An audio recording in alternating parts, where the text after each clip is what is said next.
لکم فی رسول اللہ اسوۃ حسنہ۔ محترم حضرات، ہم جس عنوان پر آپ سے بات کرنا چاہتے ہیں وہ ہے سیرت کا پیغام سبھی کے نام۔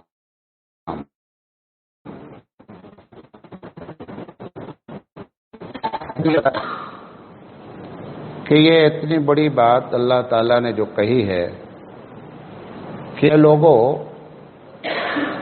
تمہارے لیے نبی کریم صلی اللہ علیہ وسلم کی زندگی میں ایک بہترین نمونہ ہے۔ حقیقت تو یہ ہے کہ یہاں پر کوئی مسلمان اور مومن سے ہی خاص بات نہیں کہی گئی ہے، پوری دنیا والوں سے یہ بات کہی جا رہی ہے کہ اگر امن شانتی سکون کے ساتھ تم زندگی گزارنا چاہتے ہو تو تم کو چاہیے کہ رسول اکرم کے طریقے پر آ جاؤ گے تو دنیا میں شانتی اور امن رہے گا۔ وجہ اس کی کیا ہے؟ وجہ اس کی یہ ہے کہ ایک جڑی بوٹی ہوتی ہے، اس جڑی بوٹی میں اللہ نے ایک صفت رکھی ہے کہ آپ یہ جڑی بوٹی استعمال کریں گے آپ کا بخار ختم ہو جائے گا۔ میڈیکل سائنس دوائیں جتنی بھی ترقی کر لیں اس سے کبھی ایسا نہیں ہوگا کہ اس کی وجہ سے جڑی بوٹی کی صفت ختم ہو جائے۔ جڑی بوٹی کی صفت جو اللہ نے رکھی ہے وہ ہمیشہ موجود رہے گی، چاہے آپ اس کو استعمال کریں یا نہ کریں۔ یہی بے عین ہی بات رسول اکرم صلی اللہ علیہ وسلم کے بارے میں ہے کہ اللہ کو اپنے نبی سے سب سے زیادہ پیار اور محبت ہے، لہذا اس پیار اور محبت کا ایک جھلک یہ ہے کہ اگر تم ان کے طریقے پر عمل کرو گے تو ہم خوش بھی ہوں گے اور تم خود بھی اس سے کیا کرو گے؟ فائدہ اٹھاؤ گے۔ تو اس وجہ سے یہ جو ڈگری دی گئی کہ لقد کان لکم فی رسول اللہ اسوۃ حسنہ، کہ محمد صلی اللہ علیہ وسلم کی زندگی آپ سب کے لیے نمونہ ہے، یہ بنیادی وجہ ہے کہ جب ہم رسول اکرم کے طریقے پر کوئی بھی کام کرتے ہیں تو اللہ خوب خوش ہوتا ہے، اور ہماری ساری عبادت، ساری کوشش کا اگر آپ نچوڑ نکالیں تو کیا ہے کہ اللہ کسی طرح ہم سے راضی ہو جائے۔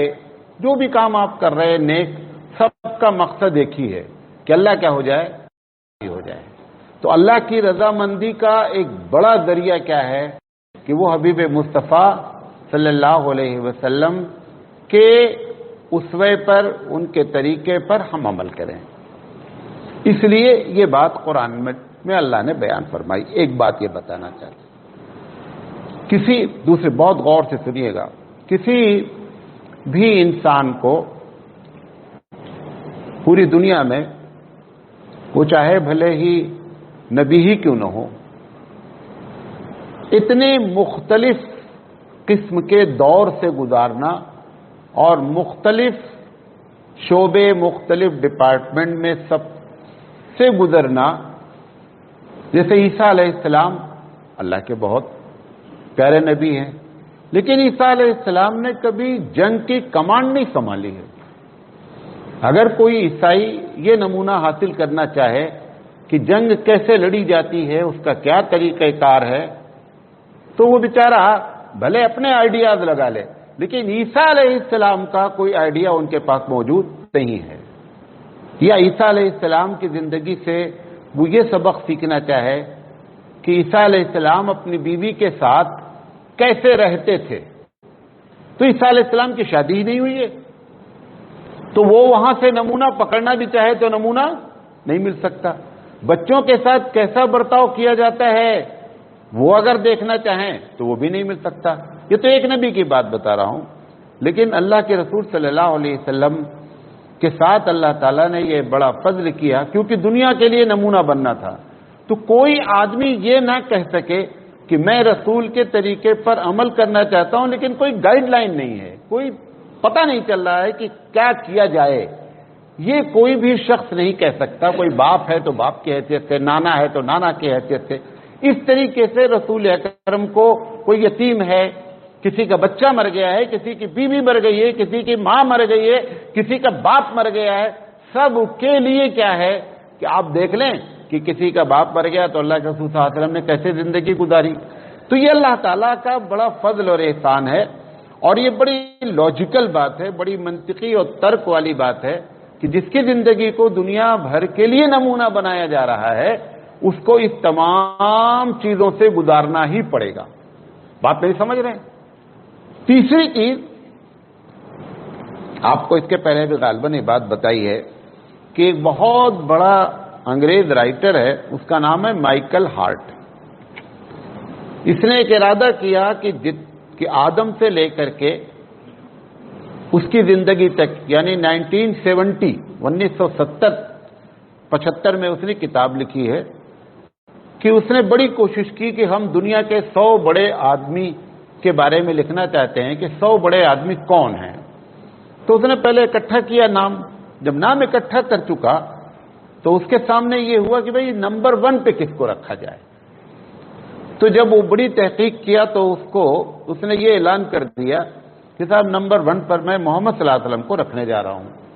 عیسائی دنیا میں ہڑکمپ مچ گیا کہ صاحب تم عیسائی ہو، عیسیٰ علیہ السلام تو بہت بڑے نبی ہیں، یقینی بات ہے ہم بھی مانتے ہیں. تو اس نے جو جواب دیا نا وہ بڑا پیارا جواب ہے.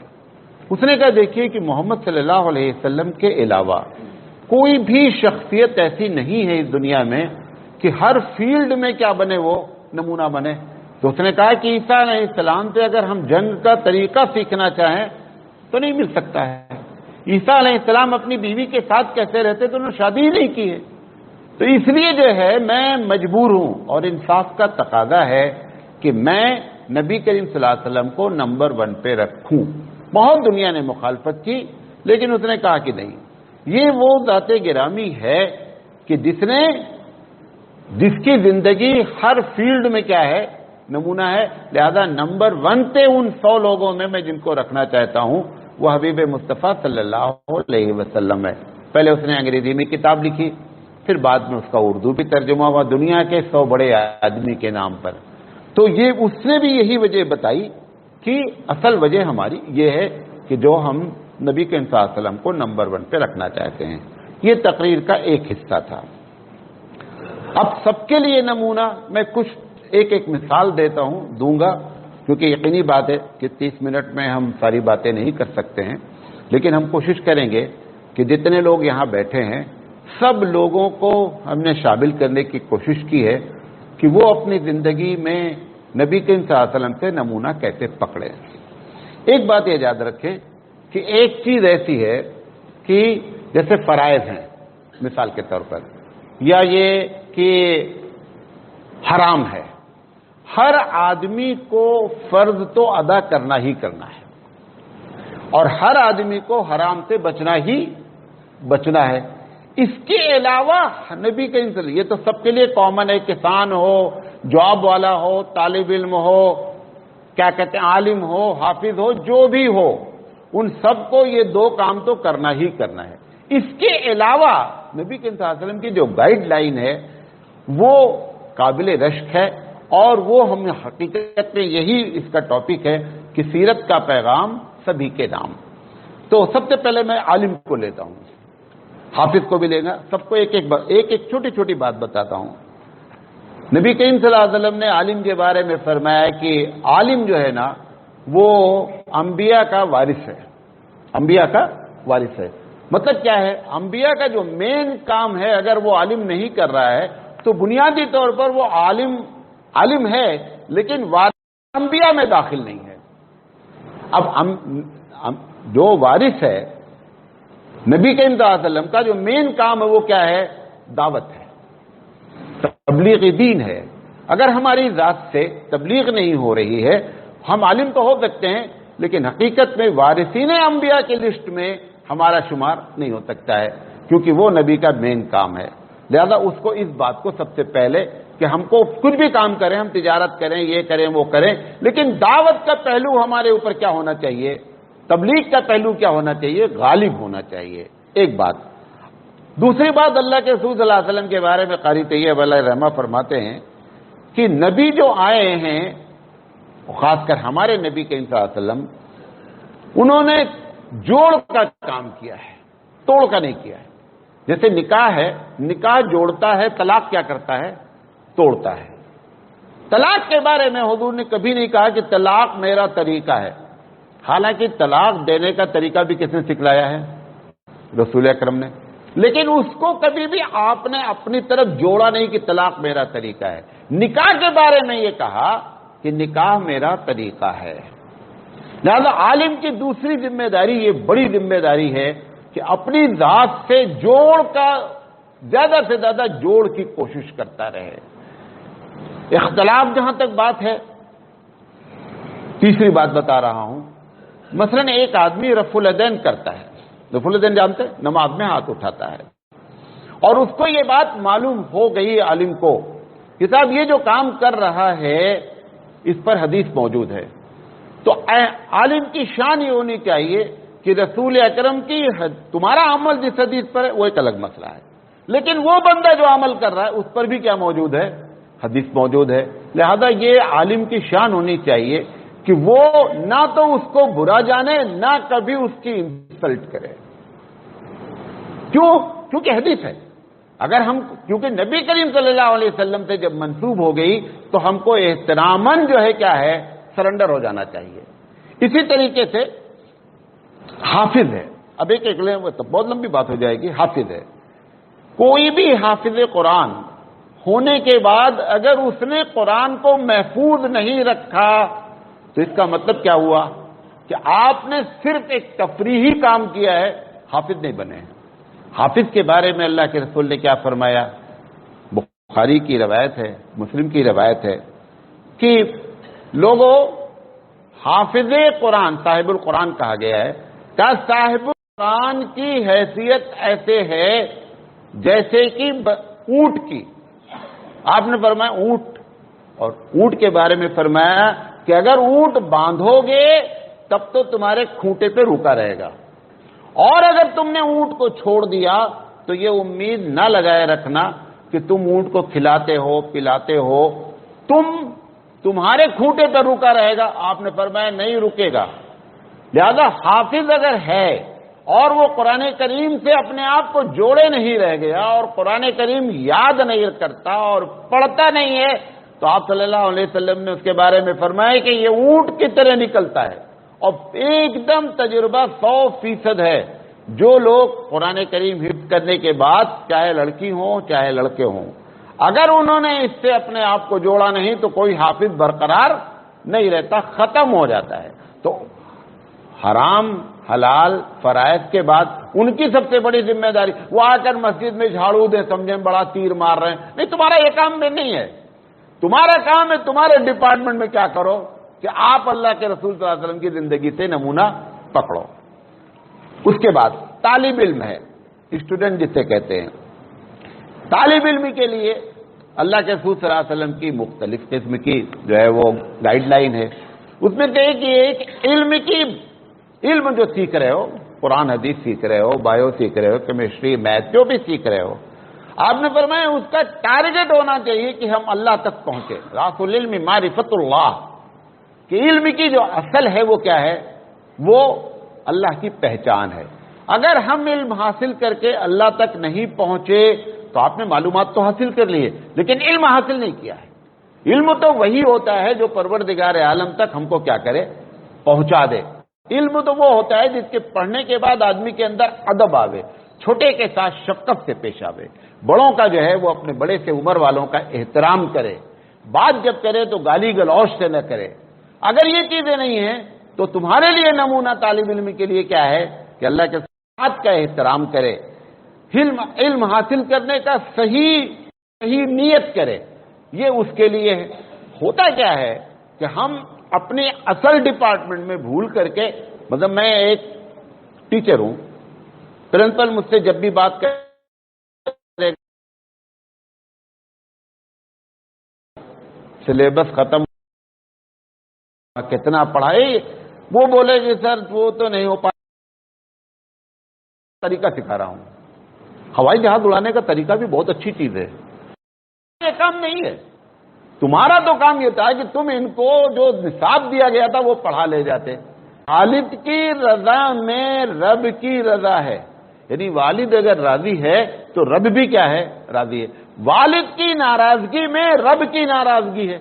اب آپ دوسرا بہت سے کام کر رہے ہیں، محلے والے کہہ رہے ہیں کہ ہمارے بہت اچھا نوجوان لڑکا ہے، اماں ابا پناہ مانگ رہے ہیں، تو آپ کی جب آپ کی اولاد کی حیثیت سے جو رسول اکرم نے سکھلائی بات وہ حاصل نہیں ہو پائی ہے.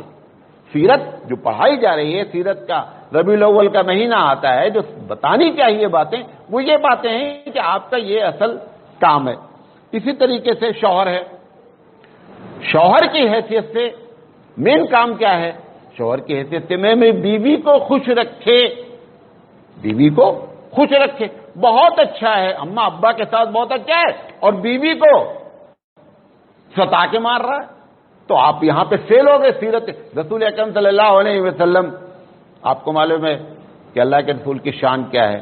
حضرت عائشہ صدیقہ رضی اللہ تعالی عنہا نے مٹی کے کٹورے میں پانی پیا، صحیح روایت ہے، پانی پیا.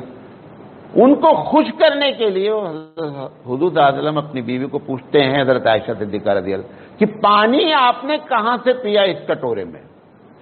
اور کہا تھوڑا سے بچا دینا، پانی تھوڑا سے بچا دینا. انہوں نے بچا دیا. اب وہ جب مٹی کے کٹورے میں پیئیں گے ہونٹ کے نشان پڑ جائیں گے نا بھیگنے کے. اللہ کے رسول صلی اللہ علیہ وسلم نے وہاں منہ لگا کر کے پانی پیا جہاں حضرت عائشہ نے پانی پیا تھا. نبی کے جھوٹے کو دنیا ترسے. نبی کے صلی اللہ علیہ وسلم بیوی کو خوش کرنے کے لیے ان کا جھوٹا پانی پی کر ان کو خوش کرنا چاہ رہے ہیں. آپ بیوی کو جو ہے ڈنڈا سے مار رہے ہیں، مادر پہ در تول رہے ہیں، گھروں میں جو ہے گالیاں دی جا رہی ہیں. تو عہد شوہر آپ نے نصیحت نہیں پکڑی. نبی کے صلی اللہ علیہ وسلم سے عہد شوہر آپ نے نصیحت نہیں پکڑی ہے. بھلے آپ بہت اچھے ہوں گے، ٹھیک ہے، لیکن یہاں پہ فیل ہیں. حضور صلی اللہ علیہ وسلم نے کیا فرمایا کہ خیرکم خیرکم لأہلہ، تم میں سے بہتر شخص تو وہ ہوتا ہے کہ جو اپنے گھر والوں کے ساتھ بہتر ہو. کتنے لوگ ایسے ہیں دوستوں کے ساتھ بہت اچھے ہیں اور گھر میں ان عجیب و غریب اخلاق پیش کر رہے ہیں، گھر والے پناہ مانگ رہے ہیں اور محلے والے کہہ رہے ہیں بہت بڑھیا لڑکا ہے. کہ محلے والے کی جو ہے نا وہ گواہی اللہ تعالیٰ مانتا نہیں ہے. دو ہی آدمی کی گواہی مانتا ہے کہ اچھا ہے آدمی. ایک کی بتا دیا ابھی کہ گھر والے گواہی دیں، بعض لوگوں نے کہا بیوی گواہی دے کہ آدمی بڑا اچھا ہے. تو یہ دیکھیں کہ ہم نبی کی سیرت سے، نبی کے صلی اللہ علیہ وسلم نے کبھی بھی اپنی کسی بیوی کے ساتھ مار پیٹ کا تو کوئی سوال ہی نہیں اٹھتا، گالی گلوچ کا کوئی سوال ہی نہیں اٹھتا. نبی کے صلی اللہ علیہ وسلم پوری زندگی، اور ایک کو نہیں سنبھالنا تھا، 9 بیویاں ہیں، 9 عورتوں کو سنبھالنا ہے. لیکن پیار محبت اتنا تھا نبی کے صلی اللہ علیہ وسلم سے بیویوں کے ساتھ کہ ساری کی ساری خوش رہتی تھی. ہر عورت یہ چاہتی تھی کہ زیادہ سے زیادہ میرے پاس نبی صلی اللہ علیہ وسلم اپنا ٹائم کیا کریں، گزارے. اچھا، بیوی کو لے لیجئے. بیوی کے بارے میں کیا کہا گیا؟ اگر بیوی کا انتقال ہوا، حدیث میں آتا ہے شوہر اس وقت اس بیوی سے راضی ہے تو آپ نے فرمایا کہ ایسی بیوی جنتی ہے. بیوی کا مین کام کیا ہے؟ مین کام کیا ہے؟ قرآن مجید نے جہاں پہ شادی کا مقصد بیان کیا ہے وہاں کہا لِتَسْكُنُوا إِلَيْهَا، تاکہ تم سکون حاصل کرو. کس سے؟ بیوی سے. اگر بیوی گھر میں ہے اور بیوی کے ذریعے شوہر کو سکون نہیں ہو رہا ہے تو یہ عورت تو ہے لیکن بیوی نہیں ہے شریعت کے لحاظ سے. بیوی کا مطلب یہ ہے کہ اگر گھر میں شوہر آئے تو خوش ہو جائے، باتیں ایسی کرے کہ اس کے کان میں جب پڑے تو خوشی ہو. ایسی ٹون کی بات کرنا، ایسے جو ہے وہ گڑبڑی کی بات کرنا کہ جس سے جو ہے وہ شوہر خوشی نہیں ہو رہا ہے تو بیوی گویا اپنے مقصد میں کیا ہو گئی؟ فیل ہو گئی. رسول اکرم صلی اللہ علیہ وسلم، حضرت عائشہ حضور کی بیوی ہیں. ایک مثال دیتا ہوں. ایک روایت ہے، صحیح روایت ہے، سیاستہ کی روایت ہے کہ ایسا بھی حضور صلی اللہ علیہ وسلم کی زندگی میں ہوا کہ کبھی ہوا ہے، گھر لوگوں نے اس کو بہت لمبا چوڑا تھا کہ کھانا نہیں تھا گھر میں چولہا نہیں جلا تو ہماری بیٹی کیا کرے گی؟ سب سے پہلے ابا کو بتائی دی کہ ابا گھر کے حالات بہت خراب ہیں، اور اگر ابا مالدار ہیں تو اب تو بیٹی فوراً فون کر کے بتائی دی کہ ابا آج ہمارے گھر میں فاقہ ہے نا؟ پہلا کام وہ کرے گی، ابا کو بتائے گی، امی کو بتائے گی۔ ابو بکر صدیق رضی اللہ تعالیٰ عنہ کی بیٹی ہیں، اور ابو بکر مالدار شخص ہیں، کوئی ایسا نہیں ہے، لیکن نبی کریم صلی اللہ علیہ وسلم کی بیوی ہیں وہ، ان کی تربیت جو ہوئی ہے، انہوں نے ایک مرتبہ ابو بکر سے زندگی میں نہیں کہا کہ ابا ہمارے گھر میں آج فاقہ ہے۔ یہ بیوی کا کام ہے کہ سسرال کی عزت، اپنی عزت سمجھنا، شوہر کو چھوٹی چھوٹی بات پر اماں کو فون کر دینا، ابا کو فون کر دینا، بھیا کو فون کر دینا۔ آپ عائشہ سے سیکھیں۔ اگر ایمانداری سے بتاؤ کہ اگر عائشہ صدیقہ رضی اللہ تعالیٰ عنہ اپنے ابا سے کہہ دیتی کہ ابا جان آج نبی کے گھر میں کھانا نہیں، آپ بتاؤ اونٹ کے اونٹ گلے گر جاتے کہ نہیں؟ لیکن حضرت عائشہ کیوں؟ شریف عورتوں کی یہ پہچان ہوتی ہے کہ وہ اپنے سسرال کی عزت میکے میں لے جا کر کے نہیں خراب کرتی ہیں، اور ایسا کرنے سے میکے میں بھی کبھی عزت ملتی نہیں ہے۔ تو بحیثیت بیوی یہ اس کا طریقہ ہے، کیونکہ ہم آپ کو ایک ایک بتا رہے ہیں نا، تاجر آئیے، تجارت لوگ کرتے ہیں، اللہ کے رسول صلی اللہ علیہ وسلم نے تاجر کے بارے میں فرمایا من غش فلیس منا۔ تاجر اگر یہ کام کر لے گیا، جس قسم کی تجارت کر رہے ہیں آپ، دھوکہ نہ دے لوگوں کو، بھلے فائدہ کم ہو، بھلے فائدہ زیادہ ہو، بھلے نقصان ہو جائے، دھوکہ نہیں ہونا چاہیے۔ اب رسول اب یہ بولیں کہ میں مسجد بنوا رہا ہوں، ٹھیک ہے آپ مسجد بنوا رہے ہیں، لیکن اصل جو تمہارا کام ہے، جو تجارت ہے، وہاں پر رسول کی سیرت تمہاری زندگی میں ہے یا نہیں ہے؟ نہیں میں بہت چند مدرسے میں پیسہ دیا ہوں، ٹھیک ہے دیا ہوگا، اس کا ثواب مل جائے گا، لیکن جو اصل تمہارا کام تھا وہ کیا تھا کہ تجارت کرتے شرعی اصول پر۔ انڈونیشیا اتنا بڑا ملک ہے، کوئی جنگ نہیں ہوئی ہے، پورا ملک کا ایک بڑا حصہ مسلمان ہے۔ کہ کون مسلمان کیا بھیا وہاں؟ صرف صحابہ کے زمانے کے بعد سے لوگ آئے، تجارت اسلامی اصول پر ایمانداری سے کیا، نتیجہ یہ نکلا کہ پورا ملک کچھ دن میں مسلمان ہو گیا کہ کیا صاحب ایسے بھی لوگ ہوتے ہیں۔ تو تاجر اگر ایمانداری سے تجارت کر رہا ہے، حرام کمائی سے بچ رہا ہے، بیت اللہ میں دعا قبول ہوتی ہے، حدیث ہے، ترمذی شریف کی روایت ہے۔ لیکن اللہ کے رسول فرماتے ہیں کہ مطعمہ حرام و مشربہ حرام و ملبسہ حرام، کپڑا پہن کے جو گیا وہ حرام پیسے سے، پیٹ میں جو ڈالا ہے وہ حرام ہے، جو پیا ہے وہ بھی حرام ہے۔ پھر فرماتے ہیں کہ کیسے اللہ دعا قبول کرے گا؟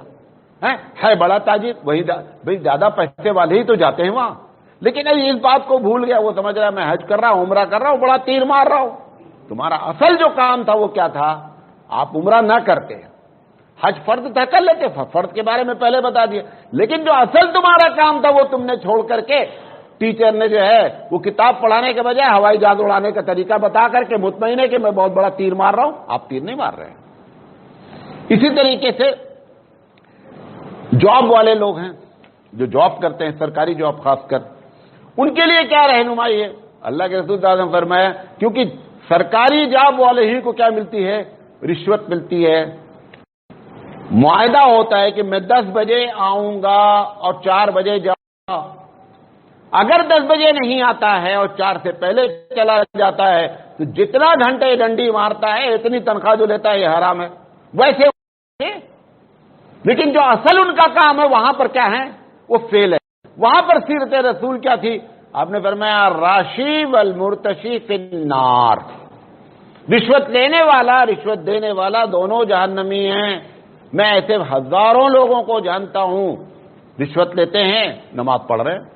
میں نہیں کہہ رہا ہوں کہ نماز نہیں پڑھنا چاہیے، نماز پہلے بتا دیا میں کہ فرض اور حرام تو کوئی سب کے لیے، لیکن یہ بندہ تہجد پڑھ رہا ہے، نفل پڑھ رہا ہے، تسبیح بھانج رہا ہے اور آفس میں جا کے پیسہ بھی گن رہا ہے، رشوت کا پیسہ لے رہا ہے۔ تو یہ جو اصل کام تھا، یہ تمہاری تبلیغ تھی، یہ تمہارا دین ہونا چاہیے تھا کہ یہ ہمارا اصل کام ہے، ہم کو یہ کرنا چاہیے۔ اسی طریقے سے کسان ہے، کسان اللہ کے رسول نے فرمایا، ایک حدیث ہے، اگرچہ وہ حدیث بعض لوگوں نے ضعیف کہا ہے، فرمایا کہ اگر تمہیں معلوم ہو جائے کہ قیامت آنے والی ہے، ابھی آنے والی ہے، اور تمہارے ہاتھ میں ایک پودا ہے، آپ نے فرمایا کہ لگا دو اس کو قبل اس کے کہ قیامت آوے، اور اس نیت سے لگا دو کہ میرے لگانے سے لوگوں کو فائدہ ہوگا۔ کسان کو یہ گائیڈ لائن دیا گیا ہے۔ اب کسان جو ہے، ابھی مثال کے طور پر پانی لے جاتے ہیں، مسئلہ ہے کہ اگر ایک آدمی تمہارے کھیت سے پانی لے جا رہا ہے اور تمہارے کھیت کے علاوہ کوئی شکل نہیں ہے، تو اللہ کے رسول صلی اللہ علیہ وسلم کی حدیث سے مسئلہ نکالا گیا کہ آپ کو منع کرنے کا اختیار نہیں ہے کہ نہیں صاحب ہم پانی نہیں لے جانے دیں گے، اس کی فصل سوکھ جائے ہم سے کتنا ایسا لفڑا ہوتا ہے کہ بھیا ہمارے کھیت سے پانی نہیں جائے گا، یا یہ کہ اس کا چڑھاؤ پر کھیت ہے، پہلے آپ کا جائے گا پھر اس کا جائے گا، نہیں صاحب ہم سے اس سے کوئی بات، ہم اپنے کھیت سے پانی لے جائیں۔ کسان کو یہ گائے، اب وہ کسان صاحب بچے تو سارے کام کر رہے ہیں اور وہاں پہ کیا کر رہے ہیں، شرارت کر رہے ہیں، اور روزانہ جب بھی 6 مہینہ 4 مہینے میں میڑ باندھتے ہیں تو 2 بالٹ میڑ جو ہے کھسکا رہے، ایک طرف کھسکتا چلا جا رہا۔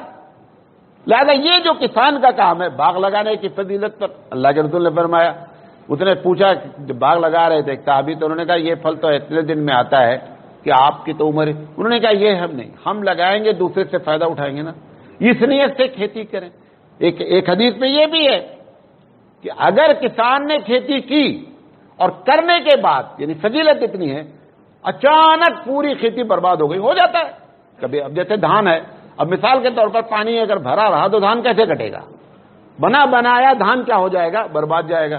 آپ نے فرمایا اگر صحیح نیت سے کھیتی کی گئی ہے تو دھان بھلے برباد ہو جائے، کھیتی بھلے لیکن اس کو صدقے کا ثواب ضرور ملتا ہے۔ اب کسان کو یہ بات بتانی چاہیے، تمہارا یہ مین کام ہے کہ نیت صحیح کر کے کرو، بھائی مخلوق کھائے گی، چرند پرند کھائیں گے، جانور کھائیں گے، اس سے فائدہ ہوگا۔ لہذا کسان کے لیے نبی کریم صلی اللہ علیہ وسلم کی یہ گائیڈ لائن ہے۔ آخری بات کہہ کر ختم کرتا ہوں، پڑوسی ہیں، کتنی لڑائیاں ہیں۔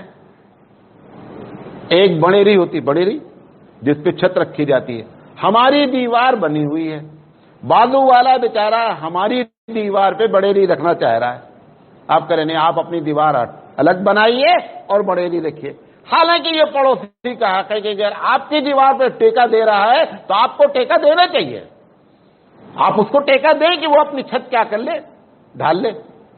اب پڑوسی، حضور صلی اللہ علیہ وسلم نے فرمایا کہ اگر ایک آدمی کھانا کھایا اور پڑوسی اس کا بھوکا رہا، بہت بڑا گناہ ہے۔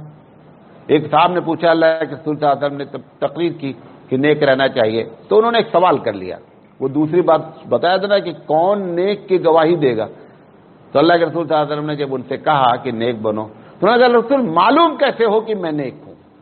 اللہ کے رسول فرمایا جب تمہارے پڑوسی تمہارے بارے میں اچھی رائے رکھیں تو سمجھ جانا نیک ہو تم۔ 2 ہی آدمی کو پاور دیا گیا ہے، ایک گھر والوں کو اور دوسرا کس کو، پڑوسی کو۔ پڑوسی بولتا ہے کہ نہیں یہ بہت اچھا آدمی ہے، تو اللہ کے رسول فرمایا تب تم سمجھ لینا کہ ہم اچھے آدمی ہیں۔ اس طریقے سے نبی کی سیرت، ربیع الاول میں آپ گانا گائیں گے، گانا بجائیں گے، آپ ڈی جے بجائیں گے، جو کام نبی نے کیا وہ کرنے کے لیے تیار نہیں ہے، وہ کام نہیں کرنا ہے۔ ہر وہ کام کرنا ہے جو رسول اکرم نے نہیں کیا ہے، نہ صحابہ نے کبھی زندگی میں کیا۔ یہ جتنی باتیں بتائی ہیں، ہو سکتا ہے کہ اس کے پہلے آپ نے اس انداز میں سیرت پر گفتگو ہی نہیں سنی ہو۔ کیوں؟ کیونکہ سیرت کا مطلب یا تو ہم خوب ایسی باتیں آپ کو بتائیں تو سبحان اللہ بولیں اور عمل کی کوئی بات نہیں ہے، یہ ساری باتیں عمل کی ہیں۔ اس بنیاد پر اللہ تعالیٰ نے کہا لَقَدْ كَانَ لَكُمْ فِي رَسُولِ اللَّهِ أُسْوَةٌ حَسَنَةٌ وَآخِرُ دَعْوَانَا أَنِ الْحَمْدُ لِلَّهِ رَبِّ الْعَالَمِينَ۔